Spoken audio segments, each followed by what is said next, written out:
이정표 39번 8가지 자세, 마지막 자세, 의를 위하여 박해를 받는 자세, 받음에 대해서 말씀을 대언하겠습니다. 마지막입니다. 마지막까지 왔어요. 정말 쉽지 않은 자세, 그리고 제자의 길입니다. 지난주 여러분 어떠셨어요? 화목하게 하는 직분을 잘 감당하셨습니까? 저도 쉽지가 않더라고요. 제 모습을 보면서 하나님 말씀을 전하는 저도 주님의 은혜가 없이는 정말 저는 아무것도 아닙니다라는 고백이 절로 나왔습니다. 여러분, 그럼에도 불구하고 우리의 목적은 하나님의 말씀입니다. 말씀을 우리의 기준으로 맞춰서는 안 되고요, 우리를 말씀에 맞춰가야 합니다.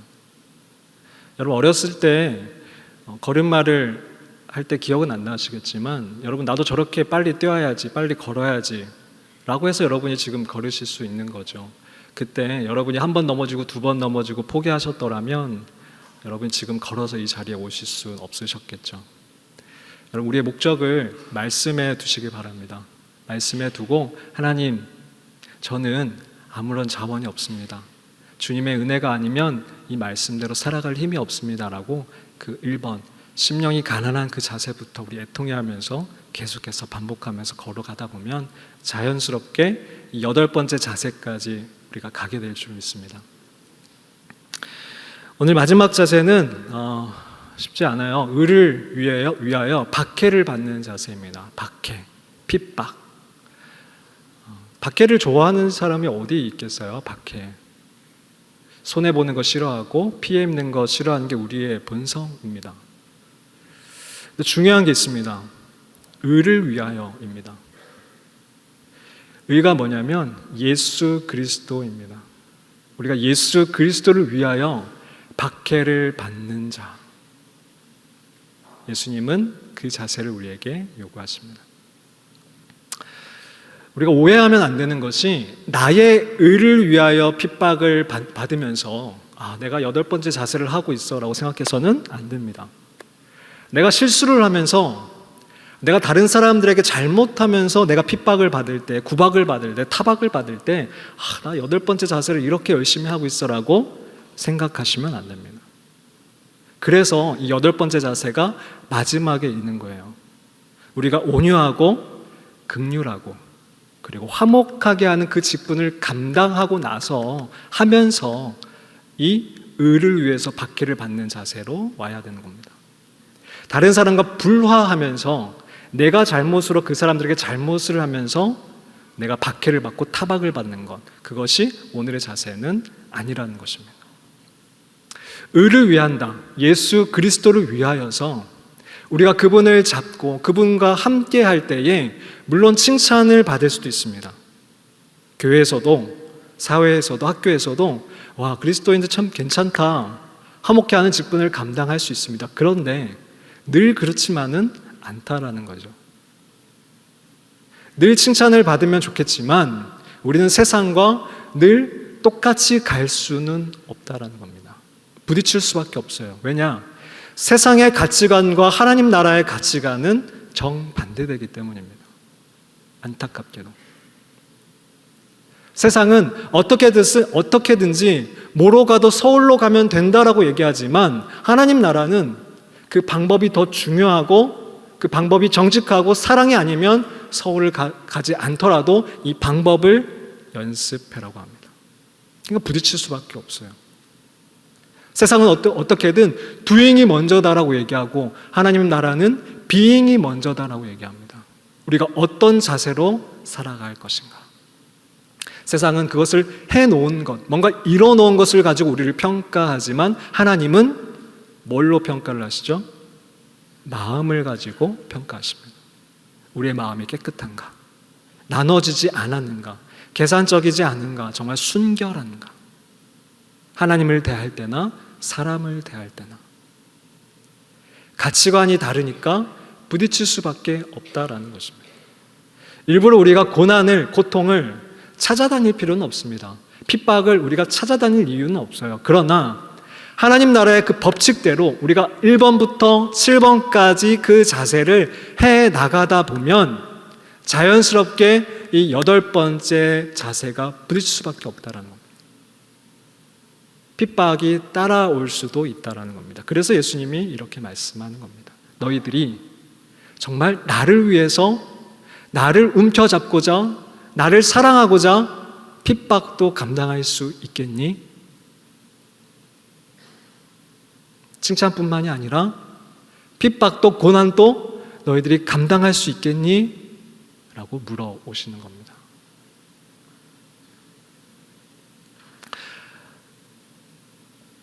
여러분, 그 사탄의 본부는 어디일까요? 사탄의 본부.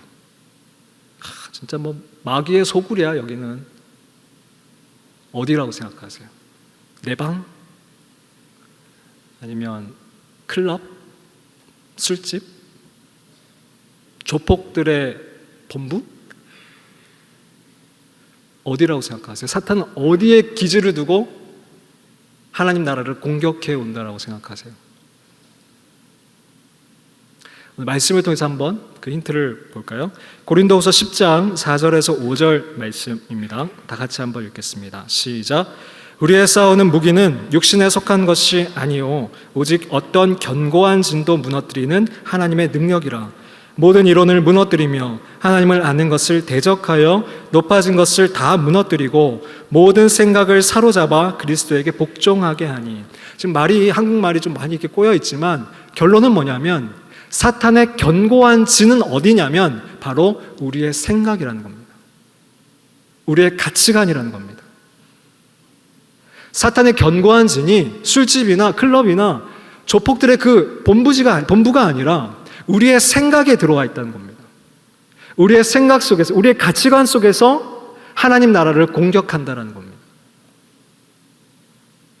거기에 견고한 진을 둔다는 겁니다. 여러분, 전쟁 영화 보실 때 라이언 일병 구하기나 할 때 어떤 군함이나 어떤 보트를 타고 상륙할 때, 육지에 상륙할 때에 상륙하는 병사들은 어떤 진지가 방어막이 없잖아요. 그런데 육지에 이미 대기하고 있던 적군은 진지를 구축합니다. 군대 갔다 온 사람들은 땅을 많이 파보셨을 거예요. 그 땅을 파서 자신들을 보호하는 진지를 구축합니다. 그리고 거기서 총을 쏩니다. 그래서 진지가 없고 방어막이 없는 군사들은 그 육지를 밟고 올라가면서 무수히 전사하는 모습을 볼 수가 있습니다. 그 상대방의 견고한 진이 바로 우리의 가치관이라는 겁니다. 생각이라는 겁니다. 이론이라는 겁니다. 그 이론 속에서 하나님의 나라를 공격해 올 때에 하나님 나라의 백성들의 그 가치관과 그들의 가치관이 부딪히면서 핍박을 받을 수밖에 없다라는 거죠. 박해를 받을 수밖에 없다라는 겁니다.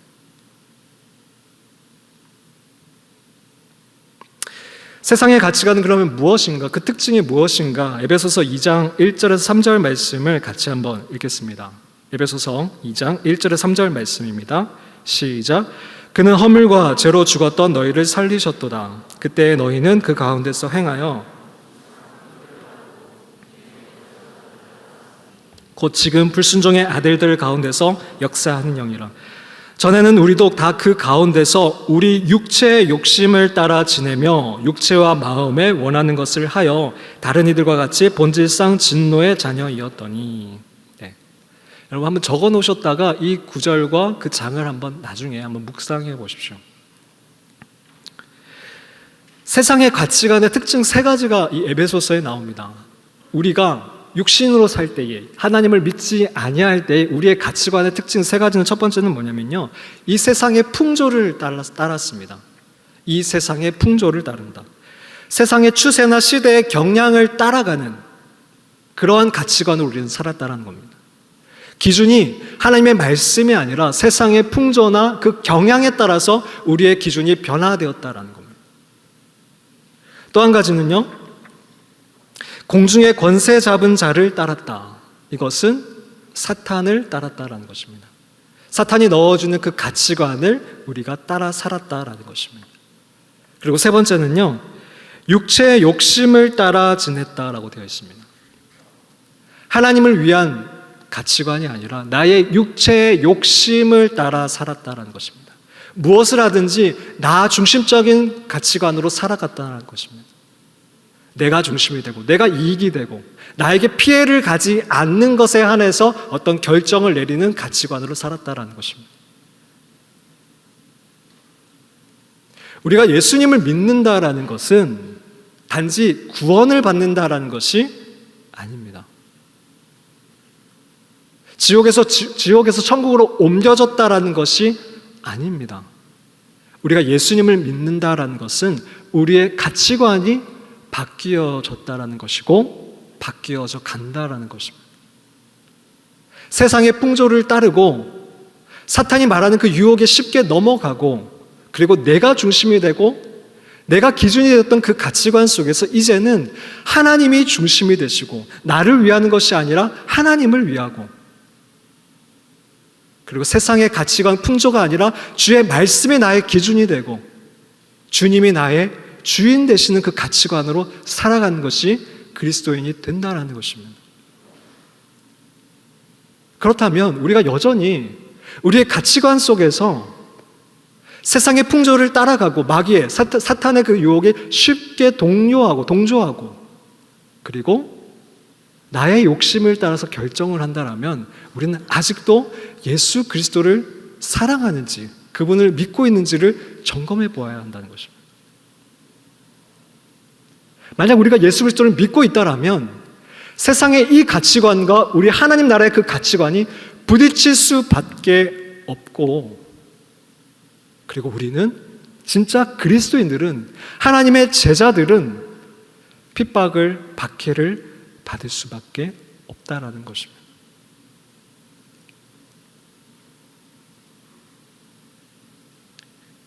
그리스도인이 된다라는 것은 가치관이 변화되는 것입니다. 저희 집에 6살 아들이 있어요. 근데 자기의 가치관이 아주 명확해져 갑니다. 근데 아들과 이제 제가 놀 때 이제 저는 아들이 좋은 사람이 되고 저는 악당이 돼서 전쟁놀이를 합니다. 빵빵 칼싸움을 막 하다가 악당을 물찌르면 아들은 굉장히 좋아합니다. 근데 제가 자주 집에 못 들어가는 경우가 있으니까 이제 그걸 엄마랑 하자고 졸랐나 봅니다. 엄마가 악당이 되고 엄마의 동의를 얻었던 건 아니고 이제 친구와 함께 엄마를 악당으로 지정하고 전쟁을 선포한 겁니다. 악당을 공격하라. 근데 아내는 그게 동의가 안 됐던 거예요. 자기는 악당이 아닌데 엄마의 가치관으로 그걸 용납할 수가 없었어요. 그래서 아들에게 엄마는 악당이 아니야 라고 기분 나빠서 얘기를 했답니다. 그래서 아들이 뻘쭘해서 알았어요 엄마 공격 안 할게요 엄마 악당 아니에요 라고 했어요. 근데 아내가 이제 설거지를 하고 있는데 저 구석에서 친구와 하을이가 뭐라고 속삭이더랍니다. 악당이 설거지를 하고 있어.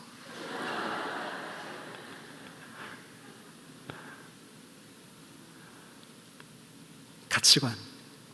뭔가를 더 중요시 여기고 뭔가를 정해놓은 그 가치관이 바뀌지 않는 이상 우리 역시도 그 상황에 들어가지 않았기 때문에 우리가 죄를 저지르지 않는 것이지 그리고 하나님이 우리에게 벌을 주실까 봐 죄를 저지르지 않는 것이지 우리의 그 가치관이 하나님 나라의 가치관으로 변하지 않는다라면 우리가 그 죄를 저지르는 것은 시간 문제입니다.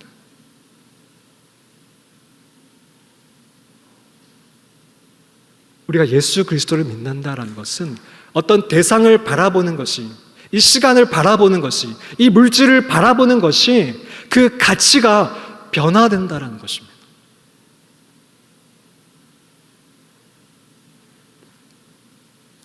때문에 예수님께서는 이렇게 말씀을 하셨습니다. 요한복음 15장 18절 19절 말씀을 같이 한번 읽겠습니다. 시작. 세상이 너희를 미워하면 너희보다 먼저 나를 미워한 줄을 알라.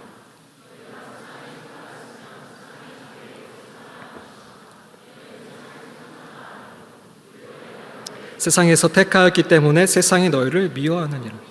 세상이 너희를 미워하면 너희보다 나를 미워하는 줄 알라. 너희를 미워하면 너희들보다 나를 미워하는 줄 알라. 너희가 세상에 속하였으면 세상이 자기의 것을 너희들을 사랑할 것이나 너희는 세상에 속한 자가 아니요 도리어 내가 너희를 세상에서 택하였기 때문에 세상은 너희를 사랑하지 않고 어떻게 한다고요? 세상이 너희를 미워할 것이라고 예수님은 분명히 말씀하셨습니다. 세상이 너희를 사랑하지만은 않을 거야. 너희를 미워할 거야. 너희를 박해할 거야. 각오해야 해. 디모데후서 3장 12절 14절 말씀에 바울이 디모데에게 이렇게 권면합니다. 같이 한번 읽을까요? 시작. 무릇 그리스도 예수 안에서 경건하게 살고자 하는 자는 박해를 받으리라. 악한 사람들과 속이는 자들은 더욱 악하여져서 속이기도 하고 속기도 하나니 그러나 너는 배우고 확신한 일에 거하라. 너는 내가 누구에게서 배운 것을 알며. 그리스도 예수 안에서 경건하게 살고자 하는 자는 뭐를 당한다고요? 박해를 받으리라. 경건하게 살고자 하는 자는 박해를 받게 되어 있다는 것. 그러나 너는 배우고 확신한 일에 거하라. 여러분이 배운 그 이정표 안에, 그 8번째 자세 안에 거하라는 것입니다. 그 박해 때문에 도망치지 말라는 것입니다. 그것은 당연한 것입니까? 세상과 우리가 부딪히는 것은, 그 가치관이 부딪히는 것은 당연한 것입니까?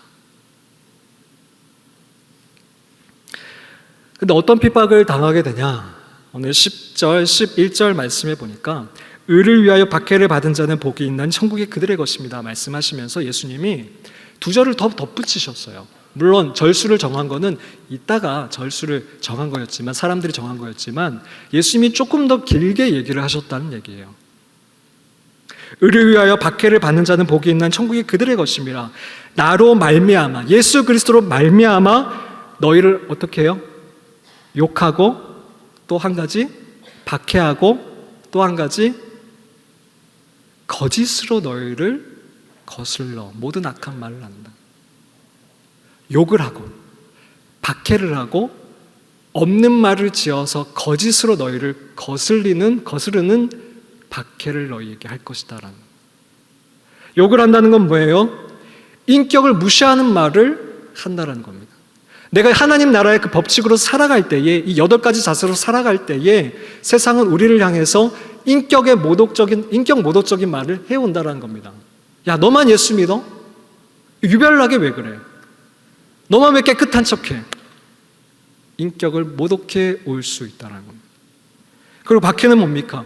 실제적인 괴롭힘을 준다는 겁니다. 피해를 입힌다는 겁니다.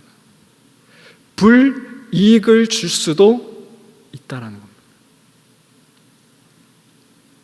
세 번째가 정말 힘든 거예요. 그 첫 번째, 두 번째는 그래도 내가 하나님 나라를 살아가면서 그래도 정직하려다 보니까 당할 수 있는 거라고 해도, 세 번째는 없는 말을 지어낸다라는 거예요. 여러분 잘 생각해 보세요. 예수님이 정확하게 이 박해를 당하셨습니다. 욕을 당하시고 박해를 당하시고 불이익을 당하시고, 그리고 없는 말 때문에 십자가에 못 박혀 돌아가셨습니다. 누구를 위해서요? 누구를 위해서 예수님은 그 박해를 당하셨습니까?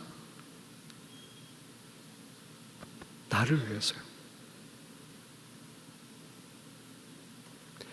나를 사랑하셔서 그 박해를 감내하셨다는 겁니다. 예수님도 멋있게, 편안하게, 스마트하게 우리를 구원하실 수 있으면 그 방법을 선택하셨겠지만, 그 방법이 아니라 박해를 당할 수밖에 없는 상황이었기 때문에 우리를 위해서 그 상황을 선택하셨다는 겁니다. 우리가 그분을 이제 사랑한다라면, 우리가 그분을 따르는 제자가 된다라면, 이제 그분을 움켜잡고 그분을 따라가기 위해서 우리가 스마트하게 보일 수도 있고, 때로는 합리적으로 그분을 따라갈 수 있다면 좋겠지만, 때로는 박해를 당하는 그 상황이 온다 할지라도 우리가 그분을 사랑한다라면 그분을 위하여 그 박해를 선택할 수 있겠냐라고 예수님이 물어보시는 겁니다. 사랑은 동등한 거니까요. 짝사랑이 아니니까요. 누가 누구에게만 주는 것이 사랑은 아니니까요. 이미 우리에게 그 사랑을 주신 예수님께서 너희들도 나를 위해서 그 사랑을 보여줄 수 있겠냐라고 요청하시는 겁니다.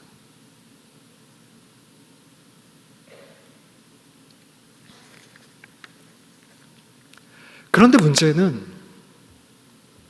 세상의 가치관과 싸우는 것, 그거는 그렇다 치더라도 기독교를 박해하고 예수님을 박해하고 예수님의 제자들을 박해했던 자들이 꼭 세상만은 아니었다라는 것입니다. 그리스도인들을 박해했던 자들이 참 그리스도인들을 경건하게 살고자 했던 그리스도인들을 박해했던 자들이 반드시 세상만은 아니었다라는 것입니다.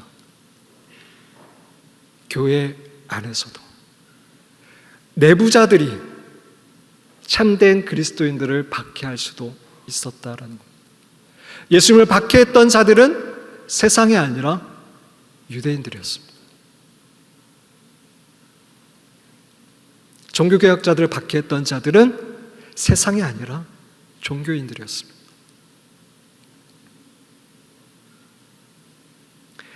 이게 무서운 것은 우리가 가치관을 하나님 나라의 가치관으로 옮기지 아니하고 우리가 나 중심적인 삶으로 살고 인본주의로 살고 율법주의로 살고 기복적인 신앙으로 살아갈 때에 우리 역시도 하나님 중심적인 삶을 살아가는 자들을 향해서 박해할 수 있고 핍박할 수 있고 거짓으로 거슬러서 그들을 욕할 수도 있다는 것입니다.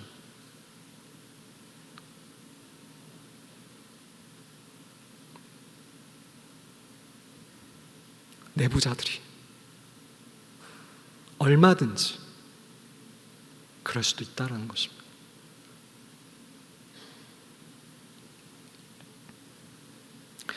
구약시대에도 그랬습니다. 오늘 12절 말씀에 너희 전에 있던 선지자들도 너희 전에 있던 구약시대를 얘기하는 겁니다. 너희 전에 있던 선지자들도 이같이 박해하였다. 그것은 늘 그래왔던 일이다. 참된 선지자들을 거짓 선지자들이 박해하였다. 열왕기상 22장에 보면 400명의 거짓 선지자들이 참 선지자였던 미가야 선지자를 박해하는 모습을 봅니다. 그 중에서 시드기야라는 그 대표 400명 중에 대표 선지자는 이 미가야의 선지자의 뺨을 때리기도 합니다. 이 시드기야를 비롯한 400명의 선지자들은 이 아합 왕이 전쟁에 나가는 것을 승리할 것이라는 아주 축복적인 말을 해주었습니다. 근데 이 단 미가야만은 이 전쟁이 패배할 것이고 당신은 죽을 거라고 얘기해 줍니다. 이게 정답이었어요. 근데 이들은 좋은 게 좋은 거니까 아합 왕에게 좋은 얘기를 해줍니다. 근데 미가야가 와서 그 반대되는 얘기를 하자 이 시드기야가 당황을 해서 누가 하나님의 영이 너에게 가서 그런 말을 해주더냐라고 하면서 그 뺨을 때립니다. 그리고 옥에 가두게 됩니다. 늘 이런 식이었습니다. 신약시대에도 그랬어요. 초대교회가 폭발적으로 부흥하는 하나님의 역사를 볼 때에 불평하고 그들을 불만 섞인 눈으로 바라보던 자들이 있었습니다. 그리고 사도 베드로와 요한을 불러와서 너희들 그렇게 하지 말라고 위협을 합니다. 그런데 초대교회의 이 사도 베드로와 요한이 이 위협적인 상황 속에서 어떤 기도를 드리냐면 여러분 같으면 어떤 기도를 드리겠어요?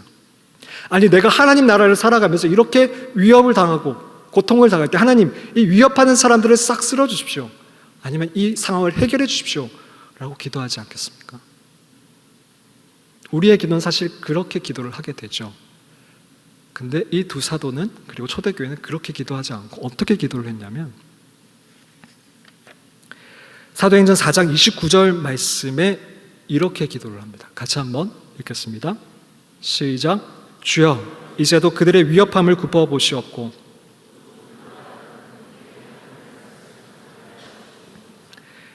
종들로 하여금 담대하게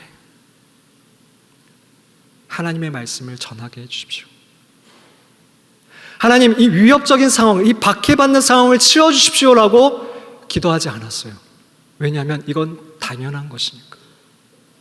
이 가치관의 싸움은 당연한 것이니까.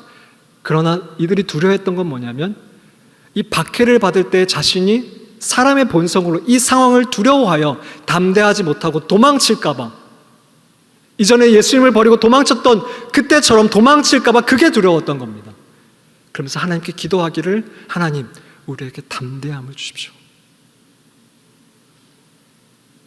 이 상황을 치워달라고 하는 것이 아니라 담대하게 이 상황을 뚫고 갈 수 있게 해주십시오라고 기도합니다.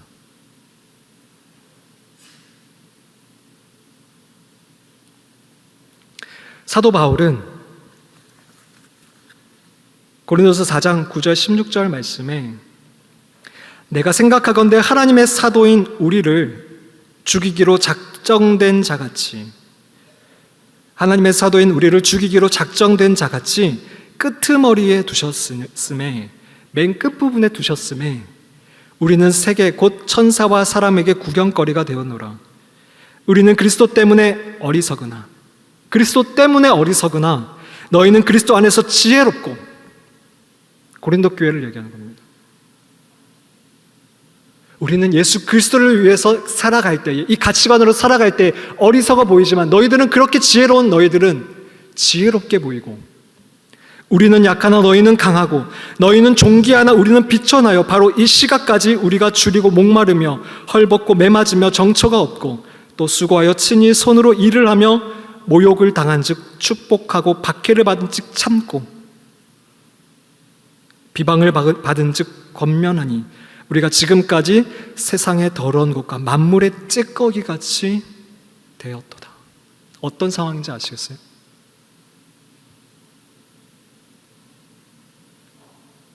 같은 그리스도임에도 불구하고 사도 바울이 살아가는 그 모습과 고린도 교회의 모습이 달랐던 거예요.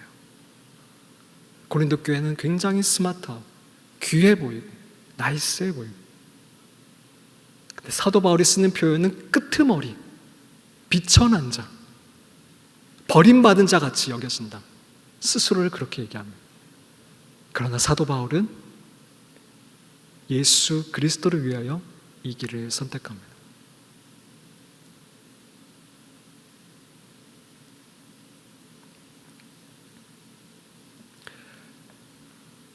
구약시대에도 그랬고요, 예수님도 그랬고요, 신약시대 초대교회도 그랬고요, 종교개혁 때도 그랬습니다.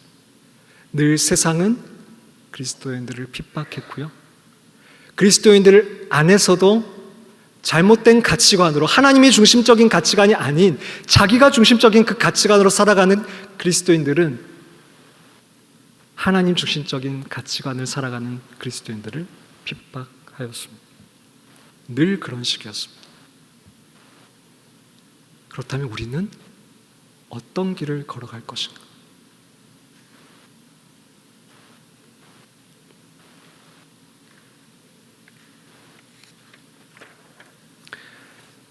저와 여러분들, 오늘날 우리 한국 교회는, 우리들은 이 박해를 두려워합니다.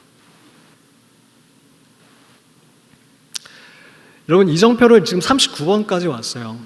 물론 중간에 새로 오신 분들도 많이 계시지만 많은 하나님의 말씀들이 여러분에게 뿌려졌습니다. 말씀의 밭에 말씀이 뿌려졌어요. 얼마나 그 열매들이 나고 계십니까? 열매가 난다. 나에게서 그 예수 그리스도의 성품과 그 자세가 생기게 되고, 나를 보면서 사람들이 하나님을 보게 되는, 나를 통해서 하나님 중심적인 자들이 한 명 한 명 세워지는, 예배자들이 세워지는 그 열매들이 얼만큼 일어나고 있냐라는 겁니다. 그렇지 않다라면 우리가 이 말씀을 한번 보면서 왜 우리에게 그런 문제들이 있는가를 보자는 거예요. 예수님이 4가지 밭 비유를 하시면서 우리에게 뿌려진 그 말씀이 열매를 맺지 못하는 3가지 이유를 말씀하시고, 또 한 가지는 그 말씀이 제대로 뿌려졌을 때는 분명히 열매가 30배, 60배, 100배가 맺혀질 거라고 말씀하십니다. 맺혀지지 못하는 이유 3가지는, 첫 번째는 길가에 뿌려지는 거예요. 이해가 안 되는 거예요. 길가에 뿌려졌다는 것은 하나님의 말씀이 비춰지지 않는 거예요. 예수님이 나를 사랑하신다는 게 뭐지? 비춰지지 않는다는 거예요. 두 번째는요, 길가에 뿌려졌다는 거예요. 아니, 가시떨기에 뿌려졌다는 거예요. 가시떨기에 뿌려졌다는 것은 세상의 염려와 재물, 돈의 유혹에 빠져서 그 말씀이 자라다가 거기에 걸려서 더 이상 자라지를 못한다라는 거예요. 우리가 말씀이 뿌려졌지만 세상의 염려와 돈에 대한 유혹, 그리고 우리가 여러분이 취직과 어떤 문제에 있어서 그 문제에 너무 집중한 나머지 말씀이 열매 맺지 못한다는 거예요. 세 번째는 돌밭에 뿌려졌다는 건데, 이 돌밭에 뿌려졌다는 말씀을 같이 한번 읽겠습니다. 마태복음 13장 20절 21절 말씀입니다. 시작. 돌밭에 뿌려졌다는 것은 말씀을 듣고 즉시 기쁨으로 받되 그 속에 뿌리가 없어 잠시 견디다가 말씀으로 말미암아 환난이나 박해가 일어날 때에는 곧 넘어지는 자. 이때에 우리의 말씀이 열매를 맺지 못한다는 겁니다. 말씀을 받고는 기뻤어요. 와, 오늘 말씀 진짜 좋다. 말씀대로 살아야지. 결단은 했어요. 근데 그 가치관대로 살아가려고 하다 보니까 부딪히는 것들, 환난이나 박해, 거기에 부딪혀서 곧 넘어져 버린다는 거예요.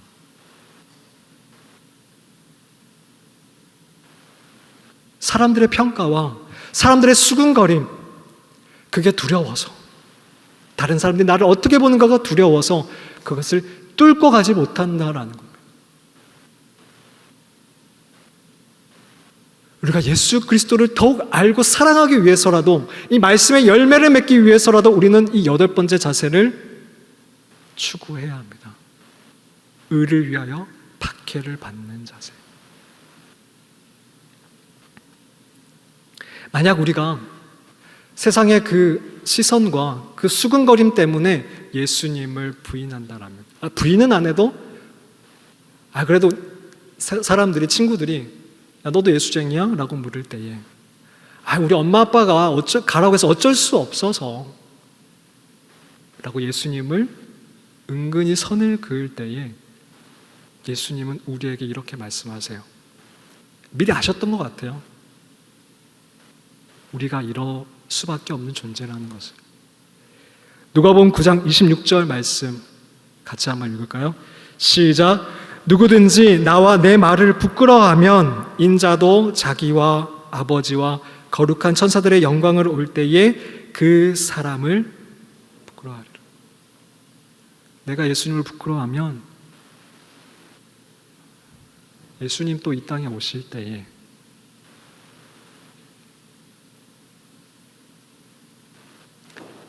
이 얼마나 비극이에요.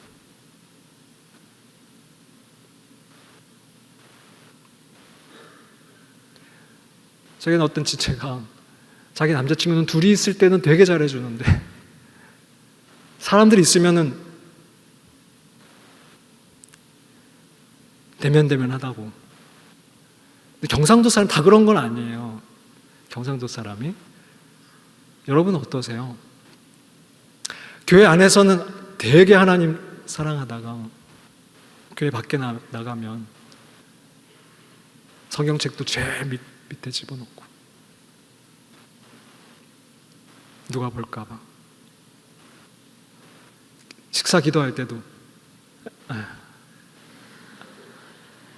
아시죠, 하나님? 잘 먹을게요. 사실 그건 형식이에요. 형식인데 우리의 마음이 어떠하냐는 거예요. 우리가 하나님을 부끄러워하고 있냐라는 거예요. 자랑스러워하고 있냐는 거예요.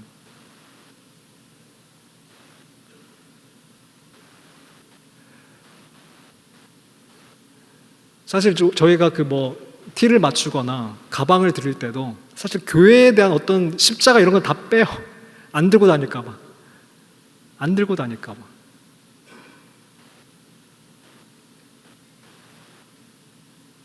그게 우리의 민낯인 것 같아요. 근데 우리가 그분을 부끄러워할 때 말씀은 이렇게 하시지만 그분의 마음이 어떨까? 나를 위해서 십자가의 그 고난을 당하셨던 그분이 나는 그분을 부끄러워하고 있다라면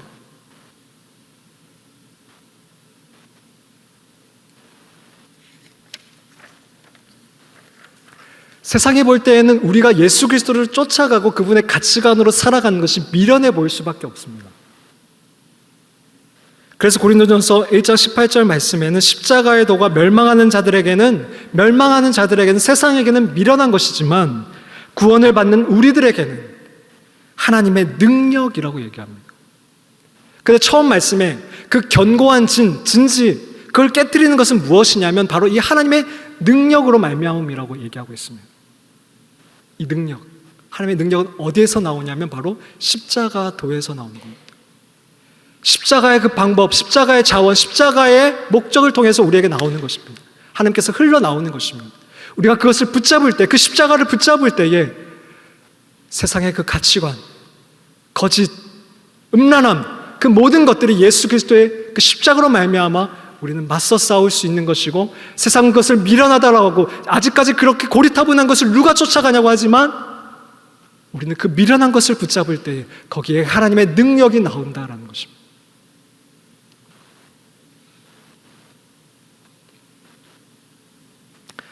우리가 핍박을 받을 때 그럼 우리가 어떻게 해야 할까? 우리가 7가지 자세를 나아갈 때 8번째 자세인 핍박을 당하게 될 때 우리는 어떠해야 할까? 첫 번째는 우리 자신을 먼저 보셔야 합니다. 내가 잘못해서 핍박을 당한 것은 아닌지 우리의 자세를 보셔야 합니다. 어떤 친구들은 핍박 증후군이 있어요. 핍박을 쫓아다니는 사람이 있어요. 자기가 잘못해놓고는, 예를 들면 집에를 안 들어가요. 어머니 같은 경우는 밥을 안 해놓으세요. 교회 간다고. 어떤 친구들은 공부를 안 해요. 교회에서 논다고. 자신이 첫 번째로 화목해 하는 그 자세를 하면서, 화목하게 하는 그 자세를 하면서, 온유한 자세를 하면서 핍박을 당하는 것을 얘기합니다. 그 자세를 보셔야 합니다. 내가 잘 행동하고 있는가? 그리고 사람 앞에 그런 잘못됨이 없더라 할지라도 내가 하나님 앞에서 잘못된 것은 없는가를 보셔야 합니다. 사도행전의 초대교회는 자기들끼리 그 복음을 전하고 그 안에 울타리 안에 있었어요. 그래서 하나님이 핍박을 주셨어요. 핍박을 통해서 그들이 흩어졌어요. 내가 하나님 앞에서 그 말씀을 제대로 이행하지 못하는지를 보셔야 합니다. 그리고 그래도 이것들이 아니라 정말 내가 말씀대로 살아가는데 핍박이 온다라고 하면 그때는 아까 요한과 베드로처럼 담대함을 위해서 기도하십시오. 하나님, 저에게 담대함을 주십시오. 사람이 아닌 하나님을 보게 해주십시오. 실제로 그 사람들이 아니라 하나님을 볼 때의 그 자세와 그 상황은 되어져 갈 것입니다. 베드로를 잘 보세요. 세 번째 자세는 베드로를 잘 보세요. 베드로는 예수님을 쫓아다녔던 그 3년의 시간 동안 그 3년이 끝날 때에는 예수님을 도망쳤습니다. 근데 예수님이 그 도망쳤던 핍박을 피해서 도망쳤던 베드로에게 찾아오시죠. 그리고 뭘 회복시키세요? 네가 나를 사랑하느냐라고 물으십니다. 세 번째 자세는 내가 핍박을 두려워하고 도망치려고 하고 있다라면 내가 정말 하나님을 사랑하는가를 보십시오. 하나님이면 충분한가라는 그 질문을 다시 한번 던져보십시오. 하나님이면 충분한가? 하나님만을 사랑하는가? 베드로는 그 사랑을 회복하고 성령님이 임재하실 때에 비로소 사도행전 4장에서 그렇게 담대하게 내가 듣고 본 바를 말하지 않을 수 없다라고 담대하게 말씀을 전하게 됩니다. 말씀을 마치겠습니다. 최근 한 방송국 뉴스 인터뷰에서 10여 년 동안 반복되고 있는 한 사건의 증인이 출연을 했습니다. 연기자를 꿈꿨던 그 여인은 동료 연기자 언니의 죽음 뒤에 숨겨진 진실을 밝히고자 홀로 싸우는 중이었습니다. 피의자로 지목되는 언론인과 정치인 등 법 위의 선자들에 맞서면서 최근에는 2차례의 교통사고를 당하는 위협을 느끼고 있다 하였습니다. 앵커가 물었습니다. 그럼에도 왜 이 증언을 계속하는 것입니까? 죽음의 위협에도 이러한 일을 계속하는 데에는 이유가 있을 거라 생각했습니다. 여인이 대답했습니다. 왜 하는지 생각해 본 적은 없고 사람으로서 해야 하는 일이라고 생각합니다. 제가 그런 상황이었으면 언니도 그랬을 거라는 믿음으로 해왔습니다. 의를 위하여 박해를 받는 것에 대해서 한 주간 동안 묵상하던 저는 잠시 아무것도 하지 못했습니다. 예수 그리스도라는 의가 아니지만 정의를 위해서 박해에 맞서 싸우는 그 여인의 모습에서 저와 우리 기독교인들이 잃어버린 자세와 마음을 볼 수 있었기 때문입니다. 자신에게 이익이 되는 계산, 그것이 옳은 일이고 그 사람을 위하는 일이기에 박해를 받으면서도 담대하고 꿋꿋하게 자신에게 이익이 되지 않아도, 계산하지 않아도 그 의를 위해서 꿋꿋하고 담대하게 서 있는 그 모습이 잊혀지지가 않았습니다. 우리가 보듯이 자신의 기득권을 원하는 정치가는 거짓 번영과 논리를 만들어내고, 자신의 수익만을 원하는 기업가는 거짓 상품을 만들어내고, 언론은 거짓 뉴스를 양산해냅니다. 마찬가지입니다. 의를 위하지 않은 목회자는 거짓 희망과 거짓 평화를 설파하게 되며, 예수 그리스도를 위하지 않고 자기만을 위하는 성도는 박해가 아니라 조금만 손해에도 하나님을 의심하고 떠나게 되어 있습니다. 의가 아니라 자기중심적인 신앙에 생명이 없는 이유입니다. 복음은, 하나님 나라는 그렇게 우리에게 흘러온 것이 아닙니다. 우리가 듣고 받고 누리고 있는 이 복음은 내가 아닌 예수 그리스도를 위하여, 의를 위하여 박해도 고난도 기꺼이 받았던 우리 선배들로 인하여서 지금 우리는 그 복음을 듣고 있는 것입니다. 누리고 있는 것입니다. 복음은 절대 헌신 없이, 희생 없이 흘러오지 않았습니다. 베드로는 9개월간 감옥에 있으며 십자가에 거꾸로 달려 죽었다고 하며, 바울은 네로 왕에게 목이 잘렸고, 밤모성에 귀양 가서 쓸쓸히 죽은 요한을 제외한 모든 제자들은 순교하였습니다. 얀 후스, 요한 웨슬레, 마틴 루터 등 종교 개혁자들은 핍박을 받지 않은 사람은 단 한 사람도 없었습니다. 가깝게는 믿지 않는 가족에게 받은 우리 부모님 세대, 그 핍박을 견딤으로 우리 부모님 세대를 통하여서 우리는 그 복음을 전달받았습니다. 저 역시도 그 고난을 겪었던 부모님과 선배 목사님들과 예수 그리스도를 위해서 고난과 고통을 이겨내신 참 목회자들을 위해서 이 복음을 전달받았습니다. 그렇게 온 것입니다. 복음은, 하나님 나라는. 그러나 지금 우리는 그 고난을 슬그머니 빼고 번영만을 이야기합니다. 왕이 된 다윗, 총리가 된 요셉, 다니엘 등 그 고난 뒤에 얻게 될 이 땅에서의 축복과 그 지위만을 이야기합니다. 그리스도인들은 학교와 직장에서 인기를 원하고 좋아요를 원하고 받아들여짐을 원하고 있습니다. 그리스도인들이라고 늘 핍박을 자처하라는 것은 아닙니다. 우리는 화목하게 하는 직분을 맡은 자들입니다. 그럼에도 불구하고 우리가 예수 그리스도의 자세와 가치관을 견고히 해 나갈 때에 하나님 나라의 가치관과 세상의 가치관이 충돌할 때는 반드시 오게 되어 있습니다. 그때 내가 하나님 나라의 가치관을 선택하고 수근거림과 시선을 무릅쓰고 행동해야 할 때에, 그때에 그 사람들을 맞서 싸우는 것이 아니라 그 가치관에 맞서 싸우라는 것입니다.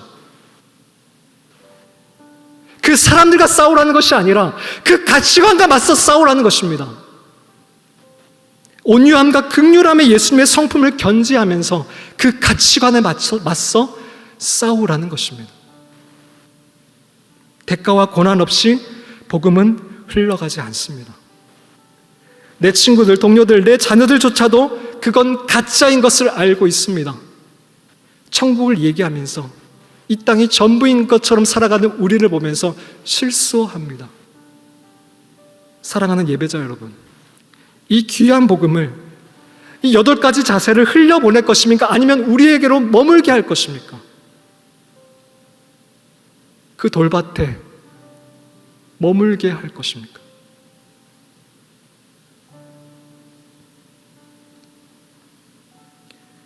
예수 그리스도를 위하여 우리 훈련됩시다. 지난 이정표를 보면서 우리 수고스럽더라도 다시 걸어갑시다. 먼저 이 팔복 8가지 자세를 멈추지 말고 계속 연습합시다. 넘어지고 쓰러지더라도 다시 첫 번째 자세로 돌아가서 다시 우리 걸어갑시다. 예수님이 잡히시던 날 밤 베드로가 그 핍박 앞에서 그분을 배반했다 할지라도 그런 그의 약함을 아시면서도 찾아오셔서 네가 나를 사랑하니? 네가 나를 사랑하니? 네가 정말 나를 사랑하니라고 물으시고 그 베드로의 마음을 회복시키시고 그 베드로를 다시금 의를 위하여 핍박받는 그 자세로 이끌어 가셨던 그 예수님이 우리의 예수님이십니다.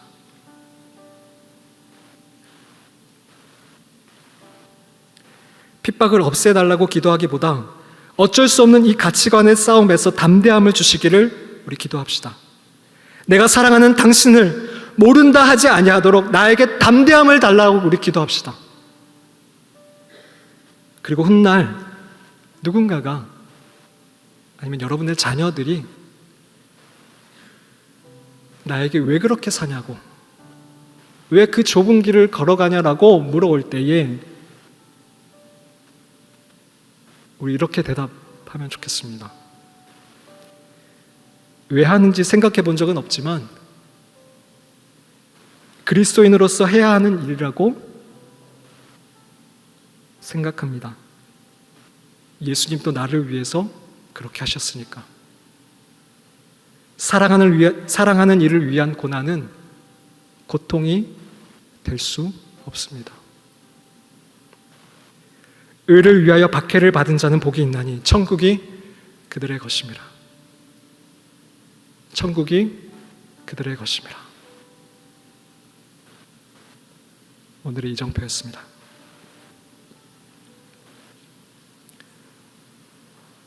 하나님 감사합니다. 그 세상의 가치관 속에서 우리는 늘 하나님을 모른다 하고 부끄러워 했습니다. 하나님, 우리가 주님을 자랑스러워하며 주님을 위해서라면 그 박해를 기꺼이 감내하며 그 박해를 없애달라고 기도하는 것이 아니라 담대함을 달라고 기도할 수 있는 주님의 사랑하는 제자들이 될 수 있도록 도와주시옵소서. 예수님의 이름으로 기도합니다. 아멘.